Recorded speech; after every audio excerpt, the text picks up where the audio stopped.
ஒரு சந்தோஷமான கிச்சனில் சமோசா ராஜா எல்லா ஸ்நாக்ஸ்களையும் ஆட்சி செய்தார்.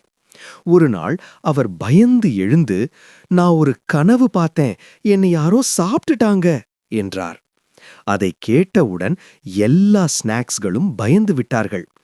முறுக்கு மந்திரி என்னதான் ஃபர்ஸ்ட் சாப்பிடுவாங்க என்று அழுதார். லட்டு ஜோதிடர் இந்த கனவு நிச்சயம் உண்மையாகும் என்றார். எல்லாரும் ஓடி ஒழிந்தார்கள். அப்போது ஷெஃப் தெனாலி வந்து, ஏன் பயப்படுறீங்க என்று கேட்டார். ராஜா சொன்னார், என் கனவு உண்மையாக போகுது. தெனாலி சிரித்து கண்ணாடி காட்டி, நீங்க இப்ப இருக்கீங்களே, அப்படின்னா அது கனவுதான் என்றார். பிறகு நான் இப்போ உங்களை சாப்பிடுவேன் என்று காமெடி பண்ணி சாப்பிடாமல் சிரித்தார். எல்லாரும் சிரித்து மகிழ்ந்தார்கள். ராஜா சொன்னார், இப்போ புரிஞ்சிச்சு, கனவு உண்மையில்ல.